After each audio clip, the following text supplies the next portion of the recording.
Hey everyone, and welcome back to the channel. Today, we're taking a deep dive into a car that truly defines an era. A machine that captured the hearts of enthusiasts and moviegoers alike before fading into the background. We're talking about the 2007 Mitsubishi Eclipse. What happened to this once iconic sports coupe? Let's rewind the clock and find out. The Mitsubishi Eclipse first burst onto the scene in 1989, a product of the Diamond Star Motors joint venture between Mitsubishi and Chrysler. The first and second generations were legendary. They were affordable, endlessly tunable, and thanks to available all-wheel drive and turbocharged engines, they were giant killers. The second-gen Eclipse, in particular, became a cultural icon, starring in a little film you might have heard of, The Fast and the Furious. It was the poster car for a generation of tuners. Then came the third generation in 2000. It was different. Mitsubishi dropped the turbochargers and the all-wheel drive system. The design became rounder, softer, and while it still had its fans, many of the hardcore enthusiasts felt betrayed. The car had lost its edge. It seemed Mitsubishi was targeting a different buyer, someone who wanted the look of a sports car without the raw, untamed performance. This brings us to the star of our show, the fourth generation Eclipse, which launched for the 2006 model year. And the 2007 model we're focusing on today is a perfect example of this final chapter. Looking at it, you can't deny it's a striking car. The design was a bold departure from the third-gen soft curves. It was more aggressive, with muscular haunches, a distinctive split grille, and futuristic taillights. It looked fast, just standing still. Mitsubishi clearly wanted to recapture some of that lost magic. The design was inspired by their own concept cars, like the Concept E, and it really did turn heads. The flowing lines, the low-slung profile, and the wide stance gave it a presence on the road that few other cars in its price range could match. It was available in some vibrant colors too, like that eye-popping sunset pearlescent orange. This car didn't whisper, it shouted. On looks alone, it seemed like a return to form. But was the performance there to back it up? Well, yes and no. The 2007 Eclipse came with two engine options. The base model, the GS, had a 2.4-liter four-cylinder MIVEC engine, putting out about 162 horsepower. It was adequate. It got you from A to B with some style, but it wasn't going to win many drag races. It was an economy engine and a sports car's body. But then there was the GT. This was the one to have. Under the hood was a 3.8-liter V6, also with MIVEC, pumping out a much more respectable 263 horsepower and 260 pound-feet of torque. Now we're talking. That was a serious amount of power for a front-wheel drive coupe at the time. It could hustle from 0 to 60 in about 6 seconds, which was quick enough to keep up with competitors like the Ford Mustang GT. Paired with either a slick-shifting 6-speed manual or a 5-speed automatic with a manual shift mode, the GT V6 offered genuine straight-line thrills.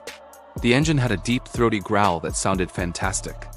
When you put your foot down, the front wheels would scrabble for grip, and the car would surge forward with real authority. It was a proper muscle coupe, a Japanese take on an American classic. Inside, the 2007 Eclipse continued the futuristic theme. The dashboard wrapped around the driver, the gauges were set in deep, motorcycle-inspired pods, and the center stack flowed down elegantly. You got cool blue backlighting, and the seats were sporty and supportive. For its time, it felt modern and driver-focused. One of the standout features, if you opted for it, was the Rockford Fosgate premium audio system. This wasn't just a couple of extra speakers. It was a 650-watt powerhouse with a 10-inch subwoofer in the trunk. It absolutely thumped. For many young buyers, a killer stereo was just as important as horsepower, and Mitsubishi delivered in a big way. So, we have a car that looks amazing, has a powerful V6 option, and a fantastic sound system. It sounds like a recipe for success, right? This should have been a massive hit. So why are we talking about its fall? What went wrong? The problems began to surface once you looked past the initial wow factor. While the GT's V6 was powerful, all that power was going to the front wheels. This resulted in significant torque steer, that feeling of the steering wheel tugging in your hands under hard acceleration. It made the car feel unruly and less precise than its rear-wheel drive or all-wheel drive rivals. The handling was another point of contention. The fourth-gen Eclipse was based on the same platform as the Mitsubishi Galant sedan. It was larger and heavier than any Eclipse before it. While it was comfortable for cruising, it didn't have the nimble, tossable feel of the first and second-gen cars. In the corners, it felt heavy, and it leaned more than a true sports car should. It was more of a grand tourer, a comfortable cruiser, than a sharp-edged canyon carver. And this was the core of the problem. The Eclipse was having an identity crisis. The original fans, the tuners who loved the lightweight, turbocharged, all-wheel drive models, saw this new car as a bloated front-wheel drive imitation. It had the name, but not the soul. The legendary Ford G63 engine was gone, and with it, a huge part of the car's heritage. Meanwhile, new buyers who were just looking for a stylish coupe had other options. The Ford Mustang had just been redesigned into its hugely popular retro-futuristic form. The Nissan 350Z offered rear-wheel drive purity and track-ready performance. And cars like the Honda Civic C and even the Scion TC offered a sporty, affordable, and highly customizable front-wheel drive experience for less money. The market was shifting. The sport compact scene that the Eclipse helped build was evolving. Buyers were moving towards more practical, versatile cars like hot hatches, or they were opting for true rear-wheel drive sports cars. The front-wheel drive V6 coupe was becoming a niche within a niche. Sales figures tell the story. While the fourth generation launched with decent numbers, they began to decline steadily year after year.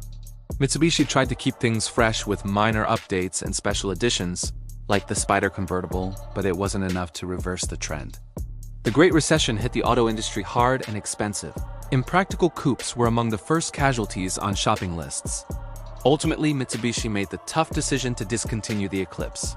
The final car rolled off the assembly line in 2011. It was a quiet end for a nameplate that had once been a titan of the import scene. The company decided to focus on what was becoming more profitable, SUVs and crossovers. And ironically, they even resurrected the Eclipse name for a compact SUV, the Eclipse Cross, a move that still engages many purists to this day. So, where does that leave the 2007 Eclipse in history? It's a tragic hero. It was a beautiful, powerful, and genuinely interesting car that was let down by its platform and a shifting market. It tried to please everyone and ended up fully satisfying no one. It wasn't sharp enough for the hardcore sports car crowd, and it wasn't practical or cheap enough to compete with the sport compacts. But here's the thing. Looking back now, the 4th Gen Eclipse has a lot of charm. As a used car, it offers a tremendous amount of style and V6 power for the money. These cars are affordable, and because they weren't as heavily modified as their predecessors, it's easier to find a clean, well-maintained example. For someone who wants a comfortable, stylish daily driver with a punchy engine and a head-turning design, the 2007 Eclipse GT is a fantastic choice. It represents the end of an era, the last gasp of the Japanese sports coupe as we knew it before the market completely changed.